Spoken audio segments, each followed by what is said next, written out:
Sibingelele sikwamukele indaba zehora lokuqala emini sibingelele nakuwe osibuka ohlelweni lethu lusha lezokusakaza iDTT lezi ndaba nizethulelwa usakhiwo ngokusokhela nazo ezinohlonze emini nje. We have been notified that 2 South African nationals have died in this ongoing conflict between Palestine and Israel. Umnyango zobudlelwane namazwe omhlaba uthi sekushona abantu ababili abadabuke eNingizimu Afrika empini eqhubekayo phakathi kwelakwa Israel nePalestina. He says his client made a statement and his client was done this and that and that. And you are saying your client never made a statement. Mr. Ngomalo says his client never made a statement, and correspondingly, accused number 5 counsel says his client never made a statement. Namhlanje inkantolo ephakeme yasePitoli lalele isicelo mayelana nezincwadi ezifungelwe zabasolwa ababili ecaleni lokubulawa kaSenzo Meyiwa. Umbuso uthi labasolwa abalivumi icala kulezi ncwadi. If PSL should have stopped the 23rd, like I asked, immediately after last season.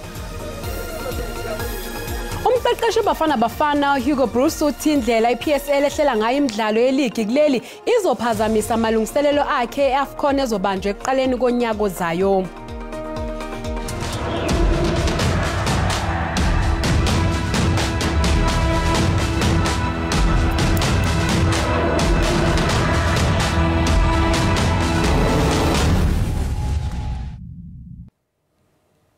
Ezingena manje umnyango wezobudlelwane namazwe omhlaba uthi sekushona abantu ababili abadabuke eNingizimu Afrika empini eqhubekayo phakathi kwelakwa Israel nePalestina.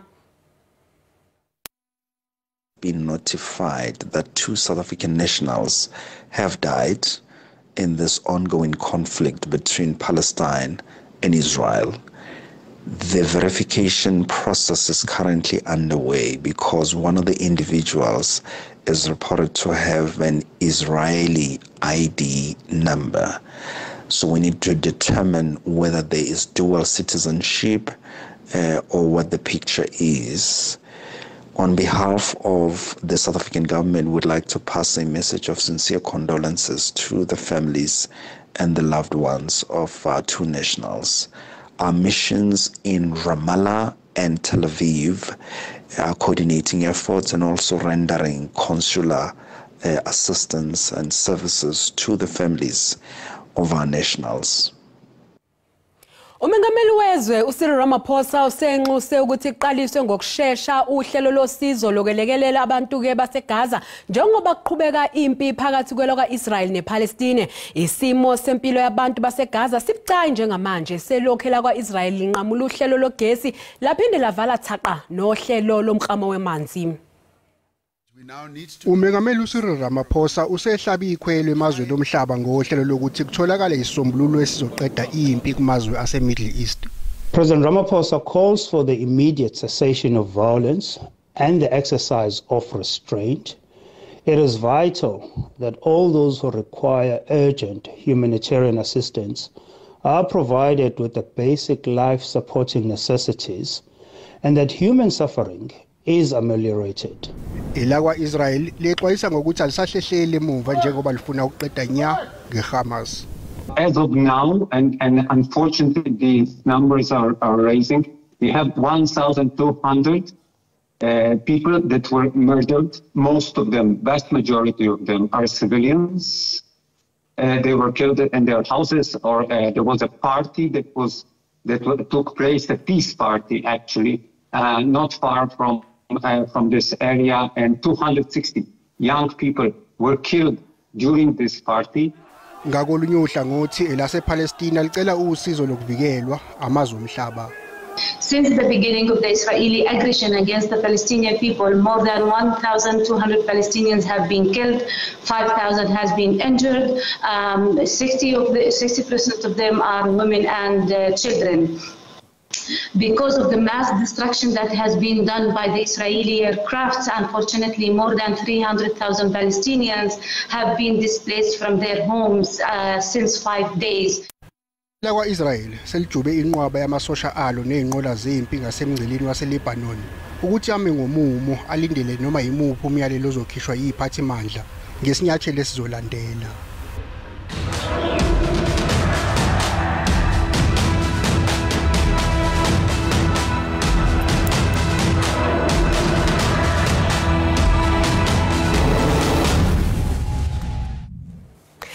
Namhlanje inkantolo ephakeme yasePitoli ilalele isicelo mayelana nezincwadi ezifungelwe zabasolwa ababili ecaleni lokubulawa kaSenzo Meyiwa. Umbuso uthi labasolwa balivuma icala kulezi zincwadi. Manje ijaji liqhubeka nesicelo sokuhlonza esithe itatimende zabasolwa kwelokubulawa kaMeyiwa ngenhloso yokunquma indlela elizoqhubeka ngayo leli cala. Umshushisi wombuso uqale ngokuveza ukuthi kunofakazi abazobizwa mayelana nokuboshwa kwabasolwa. Naturally, my lord, in the Justice Day follows night, we will call those witnesses regarding the arrest of the accused. They will be coming. Ufakazi wombuso ukoloneli Mhlanganyelwa Mbotho owathatha esinye sezitatimende zabasolwa uchaze mayelana nomsolo wanquma ukwenza izitatimende ngaphandle kommeli. The discussion ended up when the accused told me that he want to make a statement without a lawyer. The accused is also sober. The accused is not forced. Utiwa kubeka wamtshela ukuthi kuzofanele athola abameli njengoba nje leli icala libucayi. I further told him that it is a serious case matter. He need the legal assistance as he might face the heavy sentence if found guilty. Lisaqhubeka leli icala.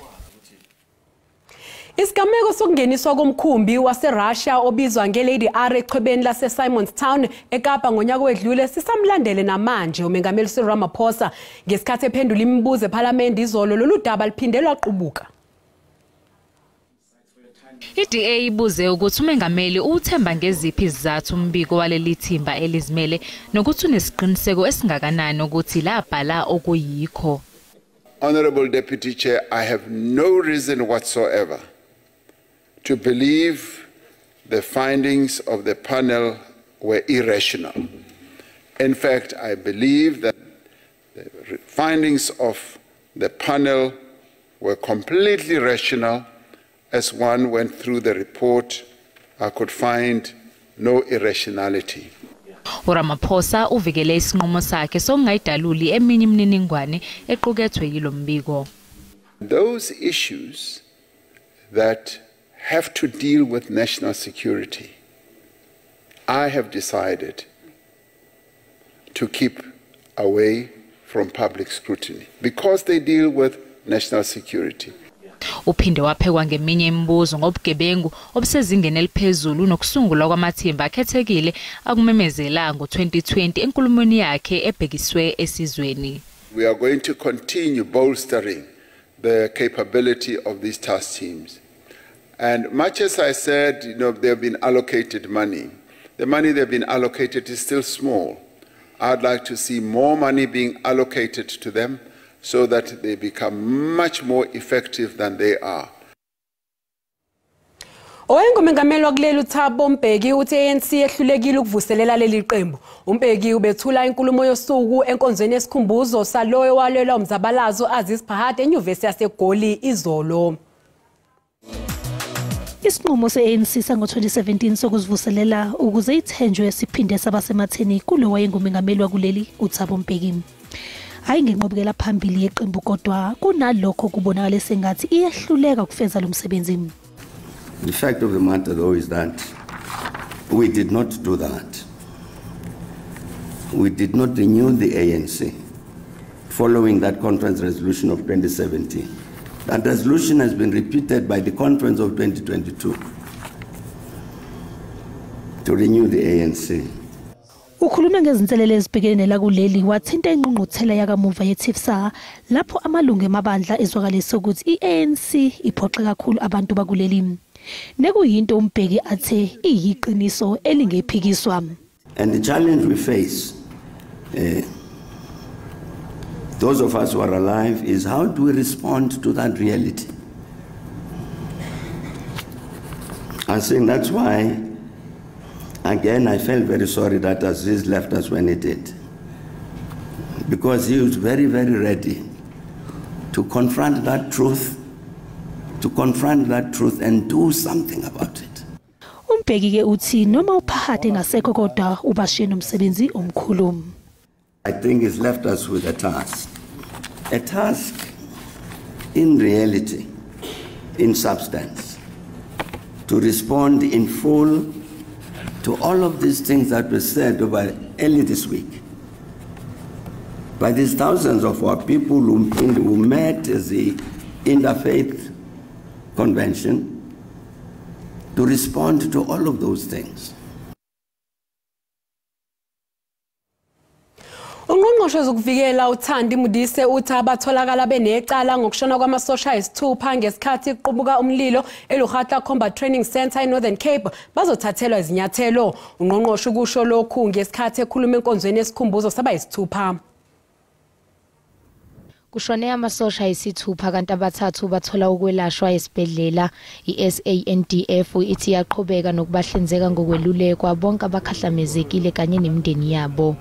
We almost make it 22 years, but in December 30 this year, he was a loving husband. You see the kind of love that he was giving me, the kind of love that you can see in the movies. It was so rare. It was so playful and everything. Luyaqhubeka uphenyo ngalesigameko ukuthi ngabe umsusa waso yini. It is also true that we are looking at the review of the defense review of 2015, which we were never able to really actualize because yes, resources. But maybe it is an opportune time to also relook at how we are structured and whether there are certain things that we can augment. One of the things that I think we need here, Chief Sandaf, is possibilities of making sure that we dam water here. Amalungiselelo omncwabo abengakaphothulwa kanti umbutho wezempi uthembise ukuthi uzoqhubeka nokunakekela izihlobo zamasosha adlule emhlabeni kulesigameko. Mbukeli sathi qhu etolo kanti masibuya sokuphathela uWT. The Rand water system is showing signs of recovery. Izakhamuzi zaseGoli kungenzeka zingabi nawo amanzi aphuma empompini yawo kulempela sonto njengoba inkinga yamanzi iqhubeka.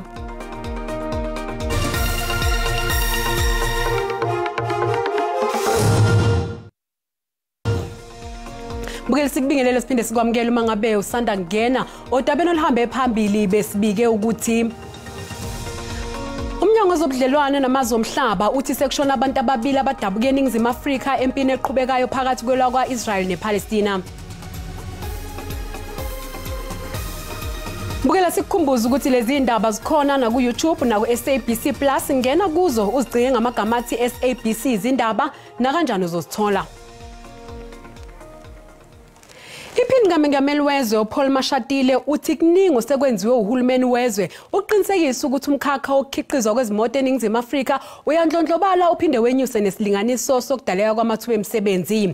Ubekhuluma namhlanje eMidrand njengoba kuphothula iviki elihambisana nokuqhakambisa umsebenzi walabo abasembonini yokukhiqizwa kwezimoto iSA Auto Week.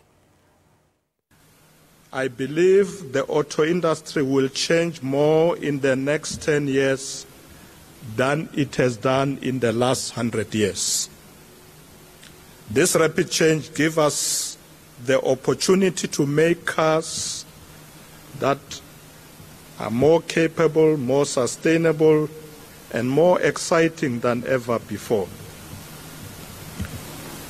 Together, as government and the industry, we should consider how to create practical, mutually beneficial, and executable plans that will drive the electromobility revolution that is conducive to the expansion of our own economy. We must create new jobs that are cutting edge and provide exciting employment opportunities, particularly for young people. Umphakathi waseGoli kungenzeka kungabi nawo amanzi aphuma empompini yawo kulempela sonto njengoba inkinga yamanzi iqhubeka. Izikhulu zeJoburg Waters bambe isithangami nabezindaba namhlanje ekseni ngesimo esiqhubekayo sezinselele zokuthunyelwa kwamanzi emphakathini. Le nkampani ithi izinhlelo zeRand Waters khombisa impawu zokuba ngcono noma zisathwele kanzima.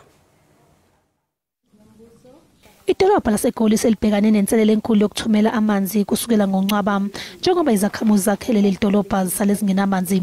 The Rand water system is showing signs of recovery, in the positive direction.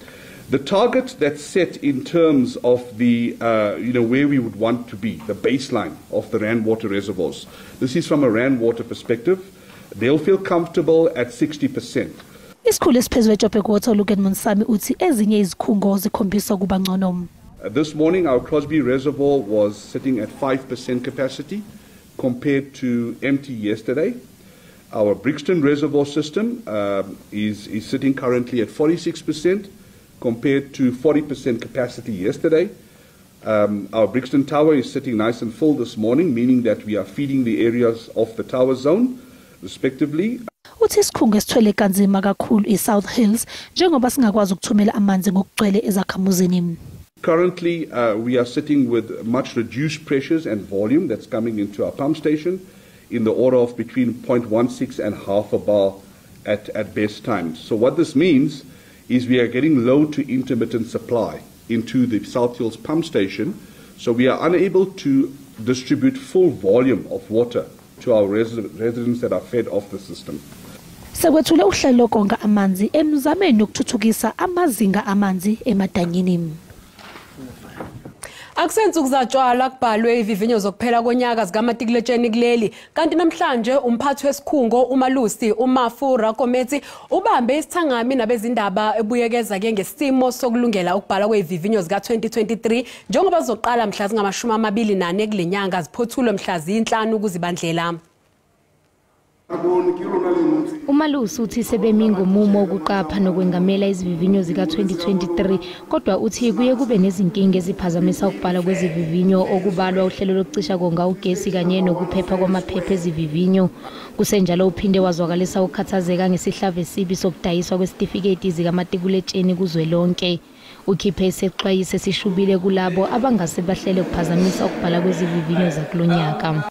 Umalusi is ready to quality assure the 2023 national examinations.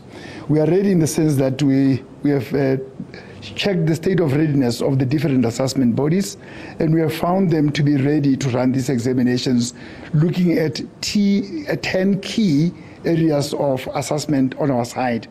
And in terms of our systems of monitoring these examinations, we are also ready, and it will be all systems go on the side of Umalusi when these examinations commence. Umalusi uncome izikhungo zemfundo ngokwenza kangcono ekulweni nezinkinga zangaphambilini kusenjalo ukukopela kwabafundi kubeke eqhulwini njengoba kuzobhekisiswa kakhulu kulonyaka. Umalusi commends the DBE, Department of Basic Education, provincial departments of education, the Independent Examinations Board, the South African Comprehensive Assessment Institute, and the Department of Higher Education and Training for continuously improving their systems by introducing innovative ideas. Unxuswa imiphakathi ukuthi ingaphazamisa ukubhala kwabafundi ukuze kuphothulwe ngesikhathi esibekiwe. Ilungu eliphezulu lenyunyane yezisebenzi SAMU eTshwane selixoshiwe emva kokutholakala ukuthi liyathinteka ekushisweni kweloli ethwala imfucuza kuleli dolobha. Amaphoyisa kamasipala atha nevideo etshengisa lesi sikhulu somasipala senza lesi senzo. Athi imoto yakhe yayisendaweni yesigameko ithutha ababephehla udweshu. Video evidence shows a group of people being dropped off on the street. They then proceed to attack a waste truck and then to set it alight. Finally, they are collected by the same vehicle that dropped them off, and then they leave the scene of the crime.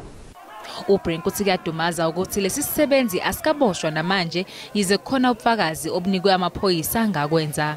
Evidence in this matter was handed over to the South African police shortly after the incident.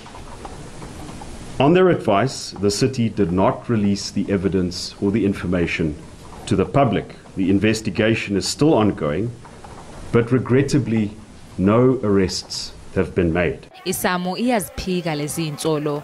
The mayor makes serious allegations against the union and its leaders.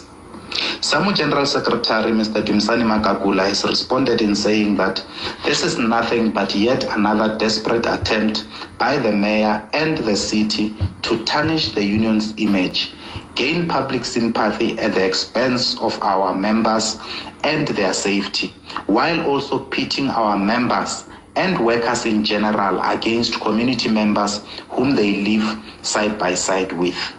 Idolobha lithi kuningi ukuhlaselwa osokutholwe abezokuvikela balo inqala sizinda kanjalo nezimoto ngenxa yalesi siteleka esiqhubekayo.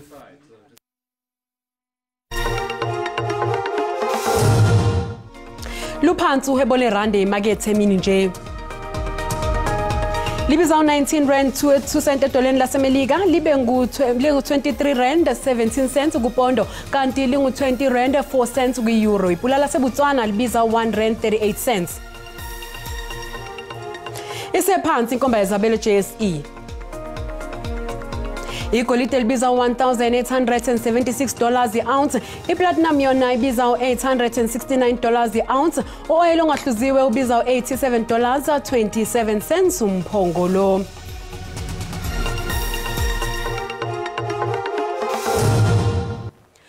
Umqeqeshi Bafana Hugo Bruce usephinde wagxeka iPremier Soccer League ngendlela ehlela imidlalo ngayo. Imidlalo yePSL izophela ngosuku lokugcina lonyaka lapho yena obefuna iphele ngesonto ngaphambili. Ukunikezwa ke kwabadlali isikhathi esanele ukuthi bazilungiselele iAFCON ezobanjwa eqaleni wonyaka ozayo. Iqembu lesizwe kwamanje lizilungiselela imidlalo lapho lizobhekana neSwatini kusasa kanye neIvory Coast ngolesibili. Awukhona ukuqala umqeqeshi weqembu lesizwe ezokala singajabuli ngendlela imidlalo yePSL ehlelwe ngayo. Uthi lokhu kuphazamisa amalungiselelo eqembu lesizwe eAFCON ezobanjwa eIvory Coast ngaseqaleni konyaka ozayo. So if PSL should have stopped the 23rd like I asked immediately after last season, I didn't wait 2 days. I think the last game was finished and next day we sent them a letter and asked them please stop PSL on 23rd, and also the reason why, so we can give the players off 6-7 days. Did they read the letter? I don't know. uBruce wanqoba le ndebe neCameroon ngonyaka u2017. Uthi inhlangano yebhola kuleli yazwe yenzela iqembu lesizwe isikhala ukuze likwazi ukuzilungiselela. I just have to do this in Cameroon. If it was for the national team, everything you wanted.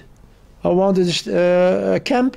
Okay, coach, what do you want? I want a camp that to prepare. Here it's totally different. So there, everything moves when it was the national team.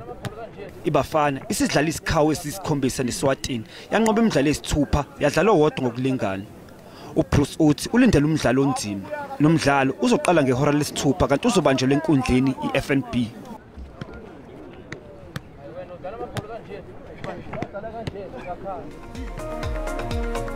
Mbukela umhlahlo wesimo sezulu yalandela emva kwekhefu.